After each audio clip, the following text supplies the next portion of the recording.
Welcome to Structures, episode number 9. Glad to have you back if you're revisiting, and welcome if you're a first-time listener. I appreciate you. Appreciate all of you listening, giving me positive feedback, and just to help the momentum of the show keep on going. And speaking of that feedback, I got a guest today that I don't know personally, but we've exchanged a lot of likes and love on our music and our posts on Instagram, and it's just he's got a real encouraging, positive vibe. So I look forward to this conversation. Who is my guest today? Would you like to introduce yourself? For sure. My name's Keenan, but I guess in our little corner of the interwebs, you would know me as zeropointzen. That's right, and I am Thad. Most of you know, but I'm trying to make a better habit of introducing myself on there. So Keenan, thank you for being my guest today. Where are you talking to me from? Where on God's green earth are you? I'm up north in Canada. Another Canadian, eh? I guess so. Yeah. We get around. Yeah. Well, Keenan, how long have you lived up in Canada? Lifetime? Oh, yeah, all my life, yeah. Okay. Well, let's go back to, well, let's not go back yet. In case someone doesn't know you, you said you're zeropointzen. If they don't have time to look it up, what kind of stuff are you sharing online with us right now? I make ambient music, I suppose, is what you would classify it as. But um, I guess I make kind of not gear demos, but kind of explorations of different pieces of gear and how I use them. I sometimes make videos paying tribute to the soundtracks of like really cool shows or video games that I really enjoy from my past or from right now. And yeah, I've been kind of straying more into the darker ambient stuff lately, and I've been really enjoying that. But yeah, I do all that through Instagram, and that's where people can find my stuff if they're interested. Yeah, they really should. If they're not familiar, they should check it out, because I really like your spin on the big pedal board thing with you putting your the soundtracks, like you said, the games or movies, that soundtrack through your pedal board. I've never seen I mean, I've seen similar things, but not someone where it's become kind of like your thing, you know. And I just think it's really cool what you do with it. Well, thank you, man. Yeah, I started just making ambient stuff, but I kind of ran out of inspiration just making my own sounds, and I kind of wanted to do something different and kind of pull inspiration from other people who've made really cool works of music. And I think it's really helped bring people who weren't necessarily into ambient stuff, who are just into the games or the shows, kind of into the community, and get them to experience new music and stuff. I think it's been really fun. Have you spoke to a lot of people that fit that demographic, that maybe not as much into the music, but found you somehow through the games or other cinematic sounds you play through your board? Yeah, a fair bit. I'd say half and half. A lot of people are into the gear, uh, but I'd say quite a few people come and check it out because it's either anime or video games or whatnot. Um, get a lot of people requesting me to do particular video game soundtracks or look in on that, and I sometimes get the chance to do that, which has been really cool. I didn't even think of that. That's pretty cool, getting requests to play certain games or movies. I was wondering, when obviously you're tailoring your sound design to what you're feeding into your board, since you're not creating that music, but do the visuals on the screen or the overall story of the game or the movie, does that affect how you kind of set up your board and how you develop that sound? Yeah, I just try and gravitate towards the mood of whatever soundtrack that I'm pulling from. And if it's a show, I try and find a really good long scene that kind of encapsulates the feeling of the show. I know that's kind of a silly artsy way to approach it, but I just kind of want to communicate what the show meant to me in a single scene from that, or a cut scene from a game or something like that. But yeah, I just try and match the mood. I take little pieces from their soundtrack and then make something that sounds like I made it for that particular piece of media. Right, right, right. And yeah. Now, I don't recall the specifics, but have you used like taken samples or looper pedals, and kind of chop up the sounds coming in, or you just play it straight? I usually chop it up a Yeah, fair bit and use multiple layers with like different pieces from soundtracks and those shows or games to kind of mix it all together. yeah, But usually, yeah, it's looping, uh, a portion of a particular piece, and then slowing it down, reversing it, and then adding on, whatever I want to put to it. More pads underneath things usually, or just adding some kind of weird reverb or weird delay, yeah. just to kind of make it kind of recontextualize it, I guess. That's pretty cool. And it's even when you play with it as much as you do, I guess if you are familiar with that, the origin of the music, you still retain some of that original sound quality or that timbre or whatever you call it, Yeah, where it's kind yeah, of recognizable.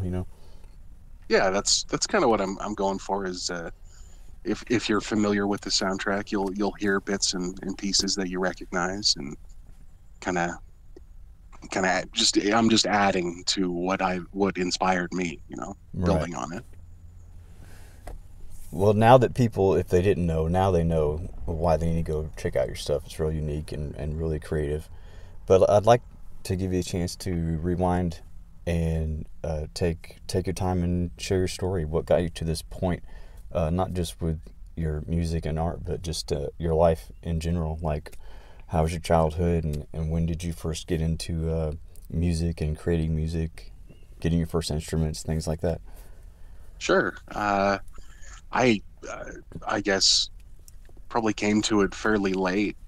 For most people, most musicians probably start a lot earlier. But I bought a cheap guitar off of eBay when I was 15, and that's how I started. I really wanted to play a lot of like Led Zeppelin and Mm-hmm. stuff like that. Was where I kind of got my first inspiration to play. I just wanted to know how they made those kind of sounds. Like you see guitarists playing in a music video or a live performance or something, and you're like, oh, like, why does that guitar look different than that one? Why does it sound different? And that really interested me to kind of explore that and figure that out.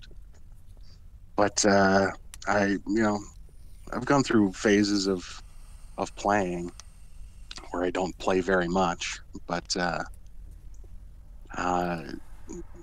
I guess over time I played more and more guitar, and then eventually started working at a guitar shop in my mid 20s, and that really actually sapped a lot of my interest in playing, because it was just a lot of chasing sounds that other people have made, and just buying gear for the sake of it.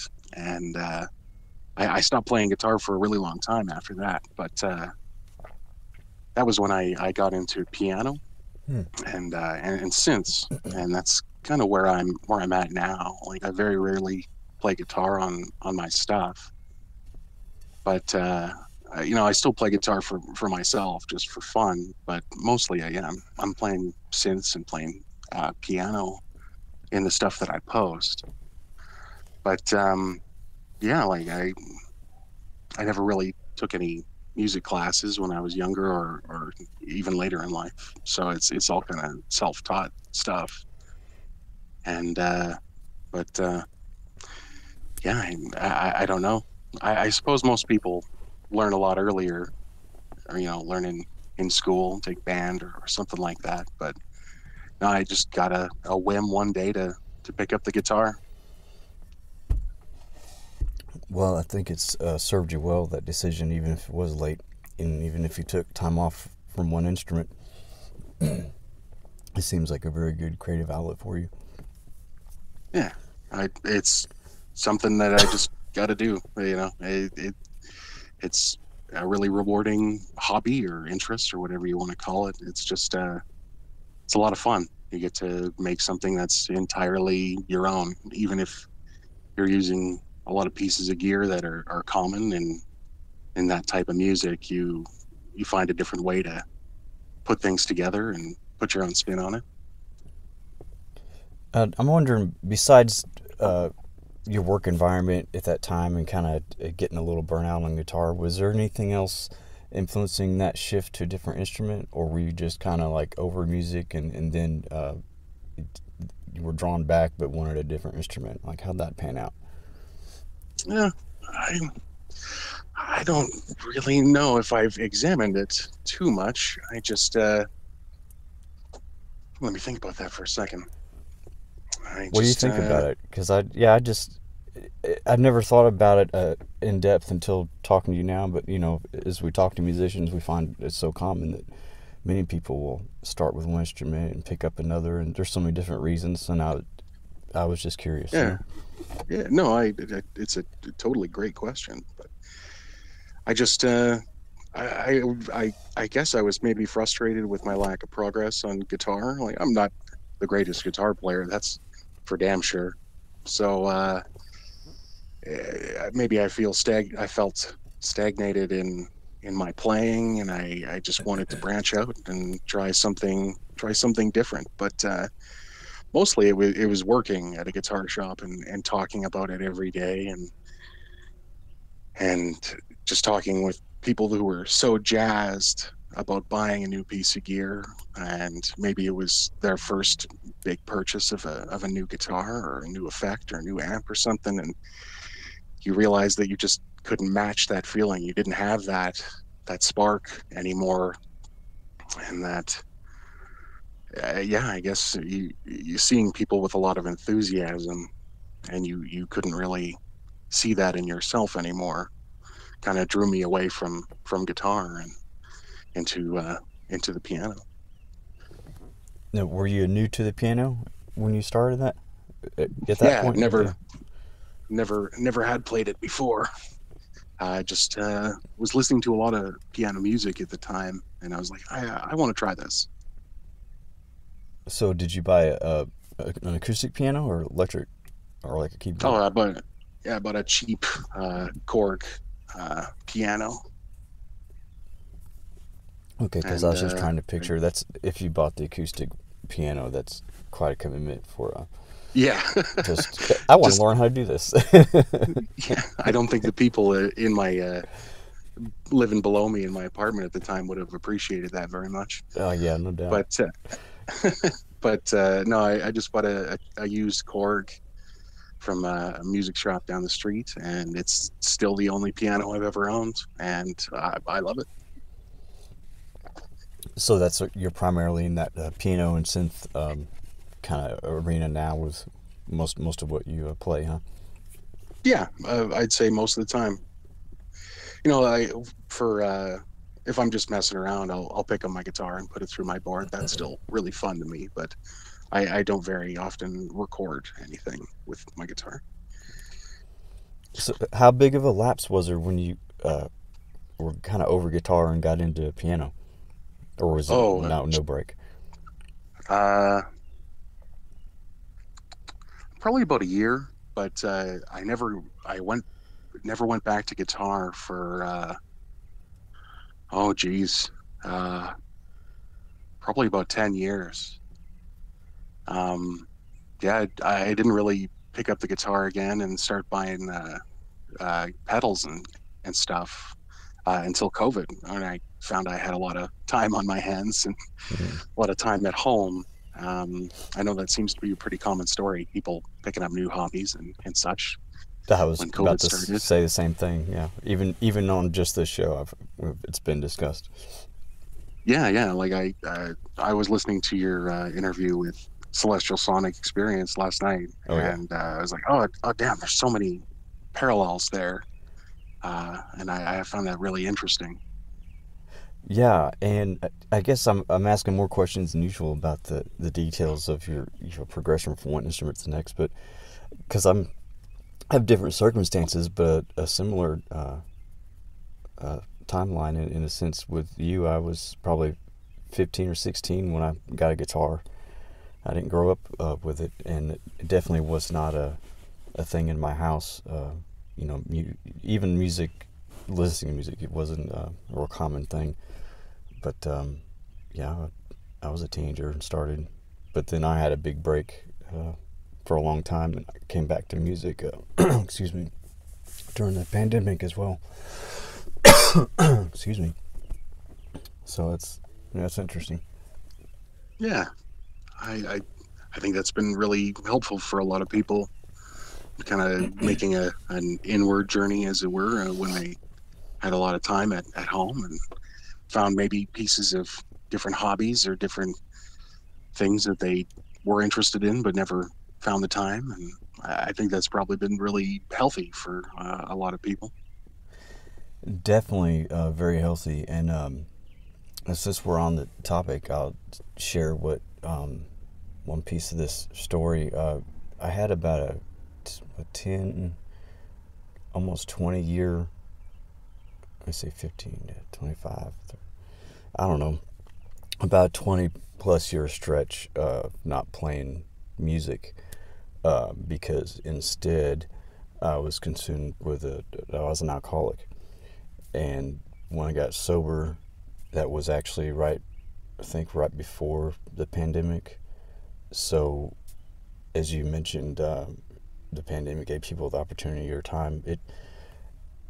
I was getting in all kinds of ways because I was learning how to live, learning so much about myself and about life. Learned I was an artist, just something that was obvious, but I'd never connected the dots in my brain my whole life, So that was a very adventurous time for me. The pandemic. I could care less about the pandemic. I mean, I don't mean that in a negative way. I know people have lost loved ones, and my Yeah. condolences. But I wasn't concerned with that at the time. I was on this personal journey, music journey, and that's what brought me here today with Well, you. I'm very glad that's worked out for you, man. Like I'm glad you've made uh, your journey and your made progress, and it's a very admirable thing that you've done. Oh, thanks, man. I appreciate it. I had a lot of help, but it needed to be done. But yeah, I never really shared that publicly, but we were dancing all around that timeline, so I thought that'd be a good time to share. Yeah, fits But right in there. yeah, man. So now that you're up, or I should say now, you're in Canada. Excuse me. You're primarily on your synth and your piano. What time frame? How many years ago was that you got into the piano? Did you tell me that was pandemic time, or am I getting that confused? Oh no, I've been dabbling on that for since about 2015. Oh, okay. So geez, almost 10 years now. But Yeah. yeah, I didn't really start thinking about making music with it. It was just kind of a fun thing to do. Uh, but I didn't really start thinking about making music with it until the pandemic started, and that's when I got on Instagram to just check out interesting pedal builders, because that's where a lot of uh, unique small shops are selling their stuff. Was on Instagram at first there, Mm-hmm. and just kind of fell into this ambient community. And I was like, I always loved guitar pedals and stuff, and maybe I can give that a try. And eventually started posting pictures of my gear, and uh, people started asking, do you make any music with it? And One person in particular was His Quiet. She's also on, or they are also on Instagram here, and it was her asking, or them asking me that, do you have any music out there? Oh, that really got me interested in maybe posting something. Yeah. And I really have to give them credit, and the whole community and Instagram at large has been, infinitely welcoming and infinitely encouraging. And that's why I keep going, because everybody on here is just so cool. Yeah, I agree, man. I think it was just a good timing for me, and around like we mentioned, the pandemic is good timing for everyone, and just something good came out of it in that respect, that good community. Hmm. Yeah, I've found it to be one of the most welcoming and encouraging group of people I've ever come across. It's been pretty pretty amazing. Yeah, I've I'm really into motorcycles too, and Oh, cool. that's yeah, that's a whole different thing. Like there's there's a lot of love in that community too, but it's also there's a lot of different types, you know, and it's sometimes you get the little keyboard commandos that want to correct everything and tell everyone off, but I don't see as much of that in the music community we're part of. Yeah, I've rarely encountered it, which is surprising because that's kind of everywhere on the internet, unfortunately. Yeah. Maybe there's a connection between that and the type of sounds we make, the type of frequencies we Yeah, produce. Uh, like the type of person, the type of personality. I don't know. yeah. There's got to be something to it because it's pretty uniform. Like I haven't met anybody who is overtly negative who comes at you from a perspective of wanting to correct or tear you down. It's everybody's just super jazzed to support each other. And I found that really really inspiring. Yeah, yeah, for sure.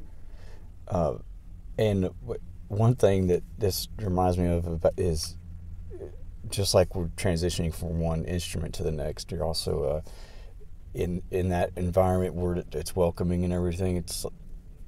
I'm finding a lot of people that are more into the sound and and care less about the brand of shoes you wear or the brand of guitar you have. You know what I mean? Yeah, yeah. Like there's a lot of people. Like I certainly don't fall into that category. I definitely go all out there with the gear, but it is at the end of the day about the sound, and Yeah, I see a lot of people that I'm not jealous, but maybe a little envious of, that can do it with so very little. yeah, One or two pedals, and they make just really incredible stuff. And um, it is really, at the end of the day, not about the gear. It is about the sound. It is how you make it, and yeah. it's an expression of your personality. And I love the gear. I love you take beautiful pictures too of your gear. I love your pedal Oh, pictures and thank stuff. you, man. Yeah, and there's nothing wrong with all of that. And I was just getting at was like there's no I don't see a lot of judgment or focus on well he's not using the right pedal for that or that, you know what I'm saying, silly stuff like that, or oh Yeah, yeah, that's for sure. version one, come on man, like you need to upgrade. Like you don't see a lot of that. It's like whether someone's got a piezo and a delay pedal or an elaborate pedal board like you've made, people in our communities tend to be more focused on the art you're creating, the sound, Yeah, and that's what I like about it. What makes it feel so welcoming, like the barrier to entry is low. You know what I mean? for sure. Yeah, Yeah, like going back to what kind of took me away from guitar. That had a lot to do with it because yeah, it's not that way in the broader kind of guitar community. right. It's the exact opposite. It's people chasing tones from 30 to 50 years ago. the t- And yeah, it's, that, and that's fine. it's There's a lot funny. of people who do that really well, Yeah, but like it is it's a amazing. very rigid approach. It is amazing to see some folks that can, from listening and maybe checking out some photos, they can recreate, a signal chain and a sound from a record. Mm-hmm. That's really cool. Mm-hmm. But yeah, that's a whole different vibe. Yeah. But yeah, I don't know how I got on that rabbit trail, but we were talking about the different instruments, I guess. Are you into photography as well, or do you just have like every shot be lucky and fantastic? I guess lucky. No, I'm not. It's a path of least resistance. I use my phone and just hope to God it turns out cool. Uh, I've never had a camera or anything like that. I only really started taking pictures for Instagram, and I just try and make it look cool. Well, I think you've either got a good eye or a good opinion of what you think is cool, because I like them. I'm glad, man. I really enjoy taking them. Like I enjoy it just as much as I enjoy making music. Yeah, Um, just setting up a cool shot, putting cool stuff in the background, and yeah. yeah. I'm just looking through some of them right now. Sorry to get distracted, but what was No, that's fine. what was one of your first major like impressionable pedal purchases that you ever bought? Maybe not your first, Oh, but just like one of your big, for sure. you know. It was my first delay pedal actually. It was the second pedal I ever bought, and it was a deluxe Memory Man, and it just made so many freaking weird sounds. Yeah, And you could just play one note, and it just turned into this huge wash. And looking back now, I think I've always been more interested in pedals than just about anything else. Amps are cool, guitars are cool, but pedals take you to a different place. And yeah, it was my first delay pedal that really kind of sparked that interest. Uh, and to this day, you could just sit down with a delay or a reverb and make big soundscapes, and I find that super interesting because they're all very different and they kind of make you approach what you're playing differently. yeah. That's for sure. What? How do you handle it though? Whenever you've been in a flow, but then all of a sudden you kind of get in a rut or get a block, like, but you really want to do the thing, but for some reason it's not flowing. Like, what do you do? Well, yeah, that shit happens all Yeah, the time, yeah, sadly. For me, I just take time away. I just don't do it, and wait until I feel like doing it again, and then try to unlearn bad habits and bad practices. Because for a while there, when I started posting, I was posting like almost every other day, yeah, and then I realized I was burning through all my good ideas and just retreading ground, making the same sounds over and over again. And I was like, I can't keep that up because I'm not progressing. I'm not making anything new.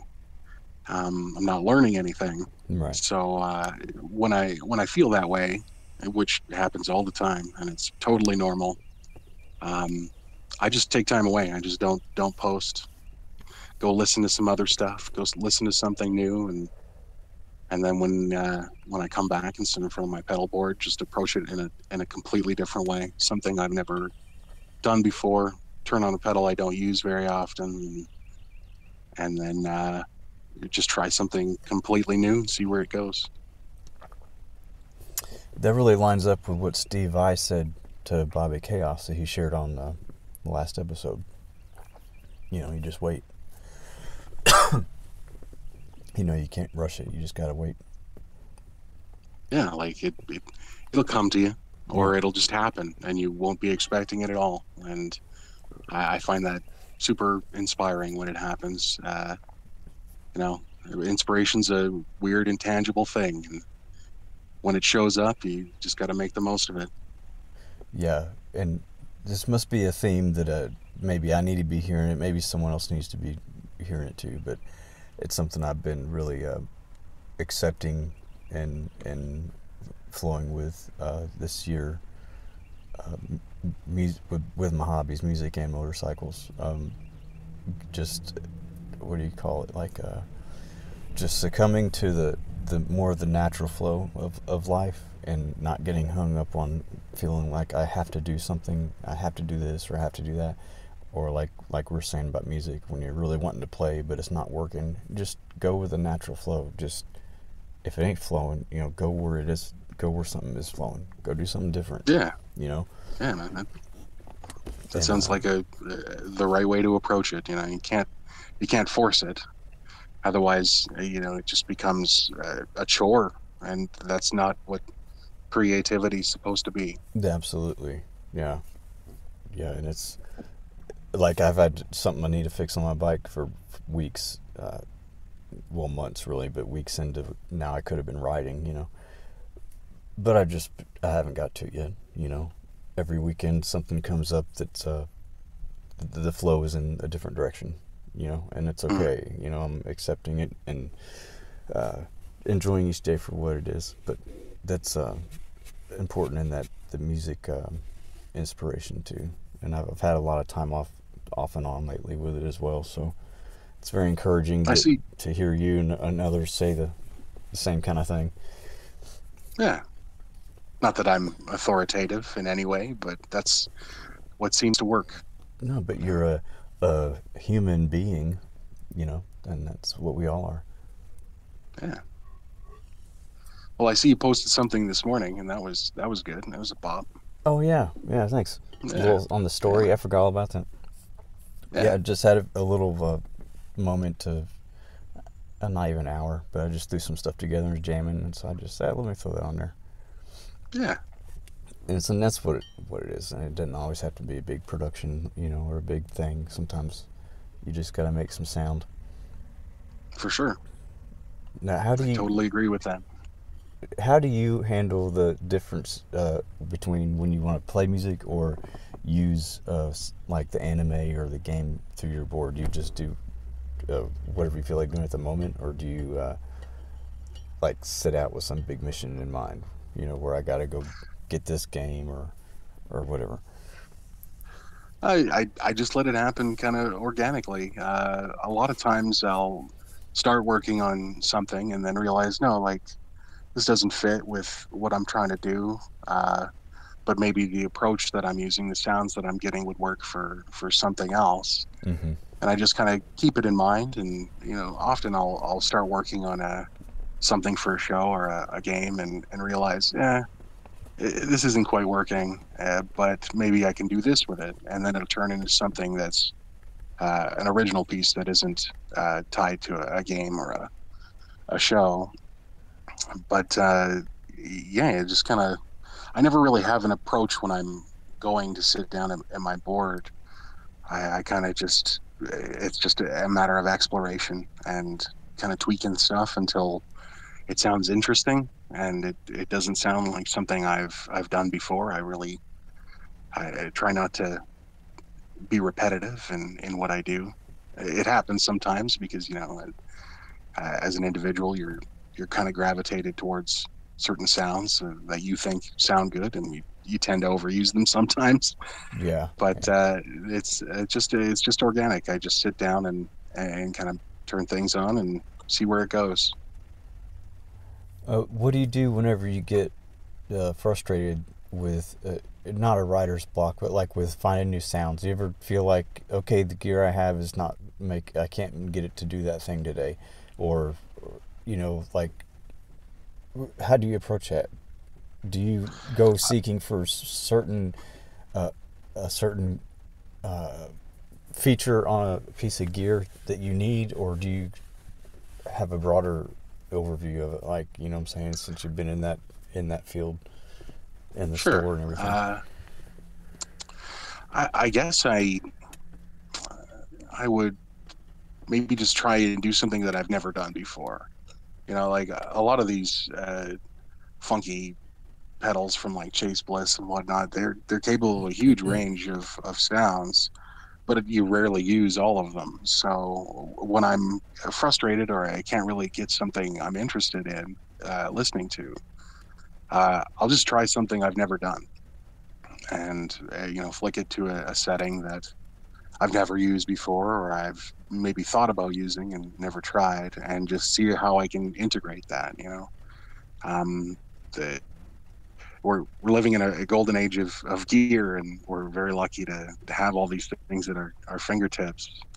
Uh, so I just try and explore their full range and see what they can do. Yeah, I love that.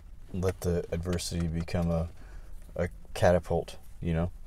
Because Yeah, to get somewhere you've never been, you gotta do something you've never done. So exploring those that's sounds you never used with that gear is, yeah. that's a good way to look at it, man. Yeah, that's the only way to get somewhere new is to go. Go to that place. Well, do you have any goals in the near future or long term of maybe writing music and recording some things, putting some things out, or is it more just like a hobby, a flow for you to share with people online? Well, yeah, I don't want to turn it into a job. I would like to just keep up and posting and talking about gear with people, but I would like to record a full album. I have an idea for one that I'd like to do, where it's one track is the whole album, is a whole 90-minute album, kind of inspired by William Buzinski's Disintegration Loops. Oh yeah. Uh, yeah, I don't know if you heard it or listened to it, but I have. yeah. Then you know what I'm talking about, where he just has these tape loops re-recording and slowly degrading over time, and I find that super super interesting to listen to, and I'd like to take a run at something similar. But more than that, I'd love to eventually work with somebody on maybe scoring a short film or a short or something like that. I find that super interesting to have a visual piece to kind of work off of, and Yeah, yeah, create a mood from that fits. I find that super super interesting, yeah. I like that and too. yeah, It adds a whole yeah, other element, a whole other, I don't know what you call it, but just a different depth to the creation process. You know. yeah. And it's just fun working with other people who kind of approach the creative aspect from a different direction, and working with them is it really sharpens you. I find I've done a little AI short with Powder's Playground on Instagram as well, and it was just a short film. It was like a minute and a half, but I'd never done something like that where someone gave me a video to work off of, and I really really enjoyed that experience. I'd love to do something like that, but a bit longer. Somebody's short film or something. It'd All be right. very cool. Well, you put it out there in the universe. Once this episode drops, it's going to be out there. So That would be amazing. yeah, everyone's interested in film or just taking video. You got a short film idea. This get with Keenan, hook it up. I think it's a wonderful idea. I've been interested in short films as well, but I've never tried my hand at it more than just like a music video or something like that. Hmm. A couple minutes, but I think it'd be fun Yeah, to make something that's I don't know about dialogue, but maybe a just a score with a several minute yeah, long film. yeah, for sure, man. It, it's a really interesting thing to be inspired directly by visuals, and then work from them to get to a sound. I found it really sparked a lot of creativity in me, and I found it really rewarding. It wasn't something I'd really done, even with using visuals from shows and video games. I didn't really try to fit the sound to the visuals. The visuals are just kind of background, Right. Right. but actually working towards making something cohesive with the visual medium was yeah, it was a really fun process. Do you feel like it's a if you're writing for for the visual for the film, do you feel like it's a higher standard you hold yourself to due to the nature of the final product being it more of an immersive experience for like visual and audio for the listener and viewer, you know, Yeah, not just music or absolutely. not just a photo. You know what I'm saying? Yeah, yeah, for sure. Absolutely. Even just that minute and a half took me for that one video I did with Powder's Playground. Took me a lot longer than it usually would to make something 4 or 5 times as long, and it just timing everything to scene changes and stuff like that was I had to work a lot harder. Um, well, yeah, harder, but usually with the ambient stuff, it's meterless, it's tempoless, and it's just kind of sound, and you're not really focused too much on beats and changes. They just kind of arise. But timing it to a video that's moving along at its own pace really, I had to work a lot harder on when the sounds diverge and when to turn things on and off and different layers and stuff like that. And yeah, it was a really it was flexing a new muscle. You know, it was a very different experience for me, and I really enjoyed it. Yeah, yeah. I know what you mean about the timing. It's like it's the film is the meterless thing now. You know, and it's Mm. you know, yeah. It just be a way to like sync it, like you sync a synth in a drum machine. You sync a Hmm. film and your music writing. It doesn't work like that, does No, it? you got to really kind of approach it from a structured perspective, and you know, but I like that external control where it's something putting a limitation on what you're making, and you have to fit within it. I Yeah, find that to be a really spurs on your creativity, or at least does for me. Because when I'm just sitting there making music, I'm beholden to no one but myself, and having to fit it to someone else's standard or vision is actually really inspiring, and it really makes you work in a different way, and that can be really refreshing and fun. this reminds me of it because we're talking about the short time frame. You said that film was a minute and a half, and the reels are a minute. You know, that that in itself, that's a very that's a thing of its own to try to if you try to write something for that amount of time Mm, to have a to put a story in there somehow or something that's not just a repetitive loop, but you got a minute to work with and to like build it and tell something and then bring it back down. That's a minute goes by pretty quick. it's super quick. Yeah, It's pretty. It was pretty tough. I was intimidated at first for sure, but usually I'm just kind of letting things go. Most of my reels that I post and whatnot are, you know, 4 or 5 plus minutes, and it just kind of ends when I feel it's ended. But to actually having that restriction of being at a minute and a half was was a new thing for me, and I really enjoyed it.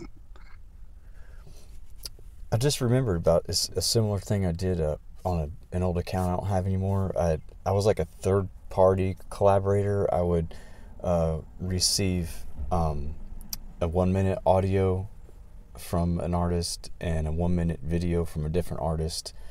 And I had like, done like half a dozen of them, I think. But none of the artists ever knew each other until I posted it. And it was just like first come, first serve. Like the first audio and first video I put them together. There was no like seeing what works better with who, you know. And so it was totally blind.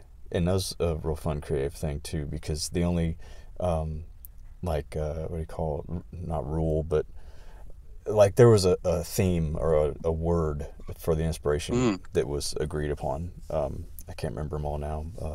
Well, one was past lives, just that term, past lives. So someone wrote for it and someone filmed for it, and then I put it together and shared it. And it was pretty interesting to see that it's like the totally opposite way to approach that project or that process, you know. Hmm. That sounds cool as hell, actually. Well, we can do it again.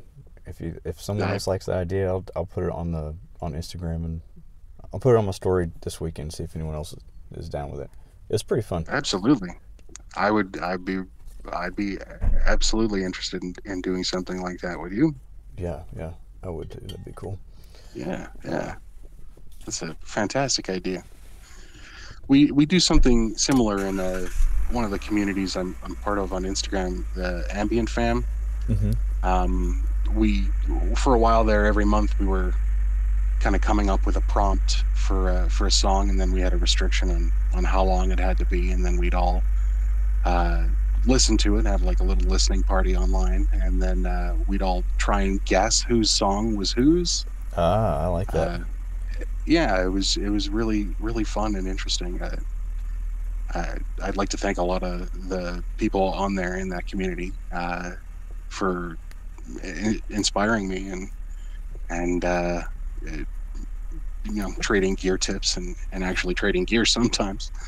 But Well, anyone yeah, it was just a anyone in really cool particular? approach.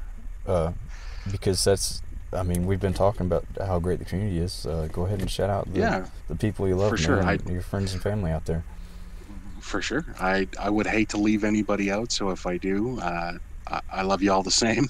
Yeah, But Toto Robin, Left Heavy, Kai Carson West, all these folks are on Instagram and in that particular community. They're all wonderful, and Kai in particular, he's been my sounding board for a lot of gear ideas, and he's just a really cool guy in general. awesome. I hope everyone looks them up. Uh, Yeah, he's on Instagram here as well, Kai Carson West. and I'm sorry, I like totally drew a blank because someone pulled up and parked next to me. Uh, but you were giving your shout outs to your friends, and what were you speaking of right before that? Oh, we were talking about trading music in the community, Oh, the music. and Yeah, yeah, yeah. I'm sorry. I had to go. it's all I good, had to man. leave the house to record because of the family stuff at home, and Yeah, I live in a tiny house, so I don't have a space to get away. So once I heard the park and someone pulled up next to me, wide open parking lot. You know what I mean? Like pull up right next to me. So totally threw me off there. But just and now they just just had to pulled be. away. So I don't know what's going on. Oh, they're just checking your condition, seeing if you're all right. Yeah, I guess. Yeah, what's the deal? It's like it's a wide open parking lot. All right. Man, what do you got coming up in the near future? Because I think I saw you recently tear your board down, didn't you? Yep, I've been doing that every 6 months or so lately. Just you get new pieces of gear, you get tired of the old ways they're put together, and want to try something new. Right now, I'm just kind of in the exploratory phase of what order I hook it all up in, because Yeah, that's the fun part for me is figuring out how to make it all fit together and how it mixes together. absolutely. But And you said uh, mixes. So yeah, I was going to ask you this. Do you employ how many different signal chains or different routings do you like to use? I assume it's not just like in one end and all out the other end, right? oh no, I have a couple of matrix mixers, Yeah, so I can route anything in any direction pretty much. Like nothing is set. So you get to throw a lot of the conventions out the window and put different pedals after where they wouldn't normally be if you had just a like a mono or stereo chain that's in series. you know what? So I don't want. I'm sorry to cut you off, but I'm really into this stuff too, like the routing and creative routing. yeah, But maybe someone is kind of new to that. So why don't you give an example of your process of a creative signal chain from your audio source to your amp, you know? Yeah, for sure.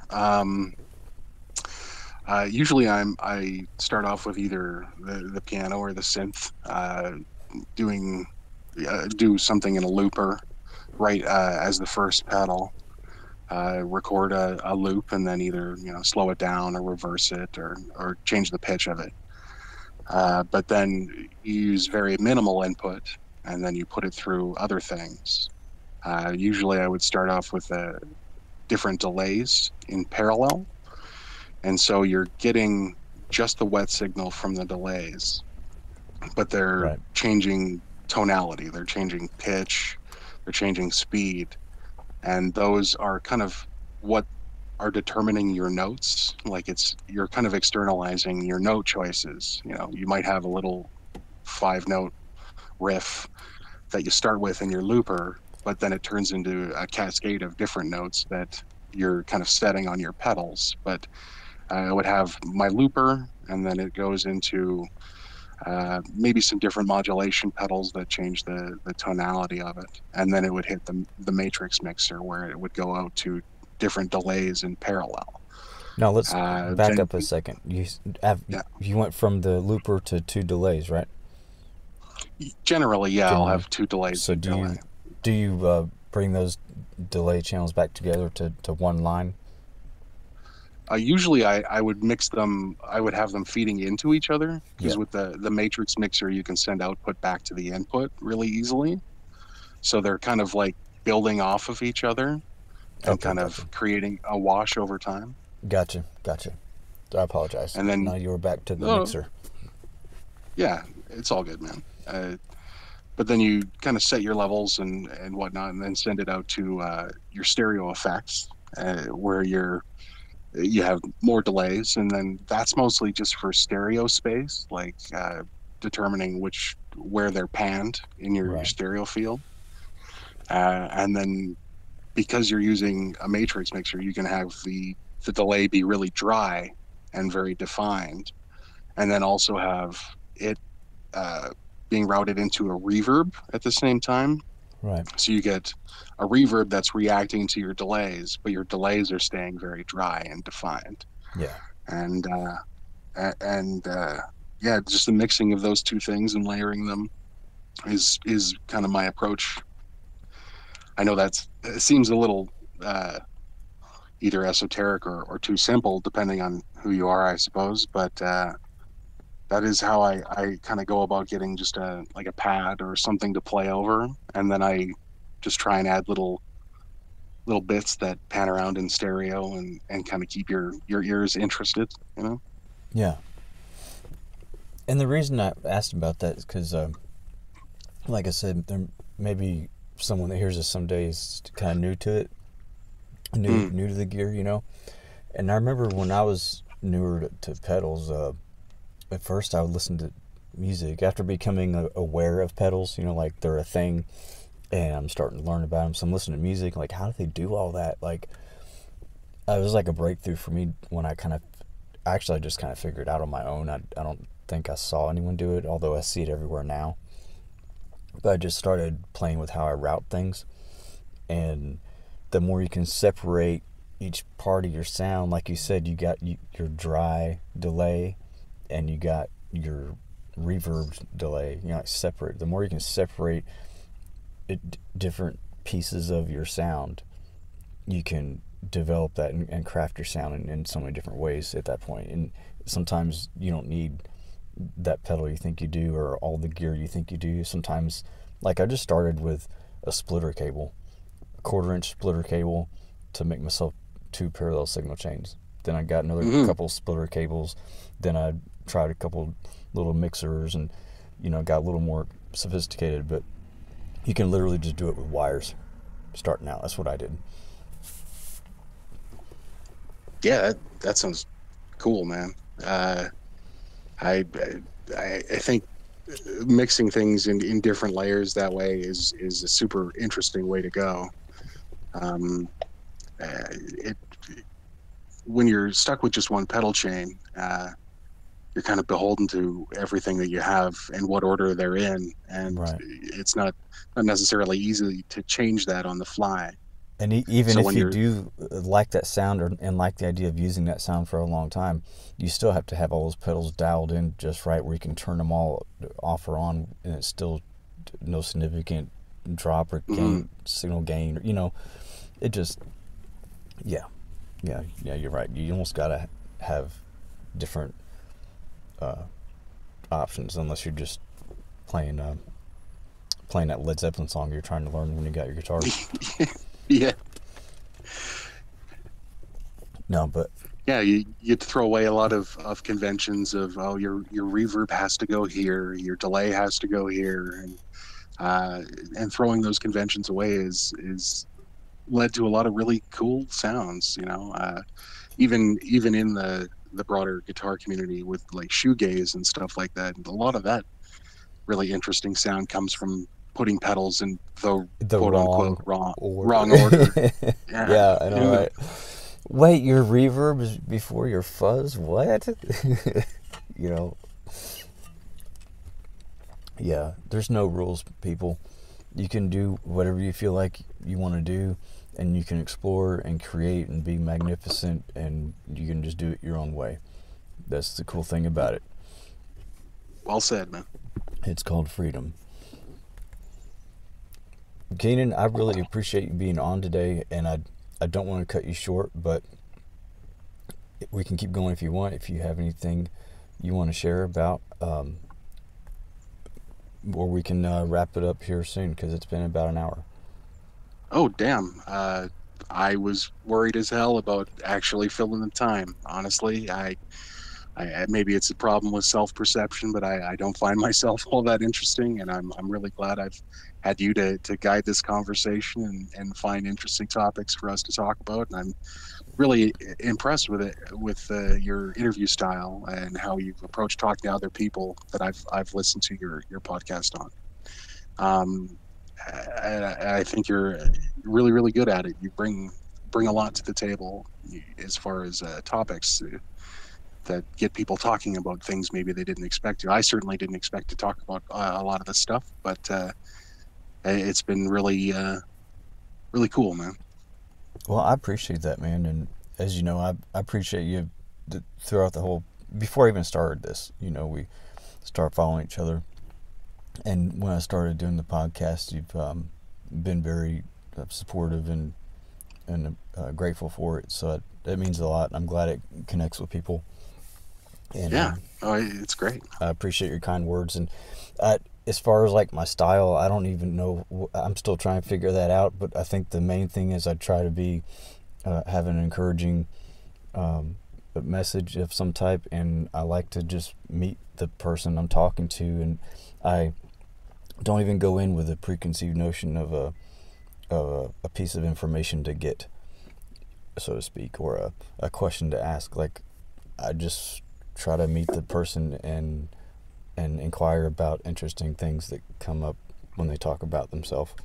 So I think everyone's interesting. So that makes it easy for me. You have a very natural approach, and I think it's working out really well for you. Well, thanks, man. I appreciate it. Hopefully it'll continue to work out well, and you can come back and do it again sometime. Yeah, that would be excellent. Love to. Dude, I appreciate you so much. I'm very grateful for your time today, and I appreciate you going with the flow, like we mentioned, because I know we had to kind of play tag on the scheduling a time or two, I think, but we got it worked out. But man, I appreciate you, and I'm gonna go ahead. I'm gonna close the podcast, and then I'll chat with you for just a second before I get off the phone. All right, Keenan? Yeah, for sure. For Any sure, man. any final words or encouraging message you would like to leave the listeners with today? Damn, that's a lot of responsibility. Just keep making music if you make it. That's all I have to say, really. Oh, that's excellent. I love it. Yeah. Well, listeners, thank you so much for coming back or tuning in for the first time, and thanks for listening to the episode with Keenan.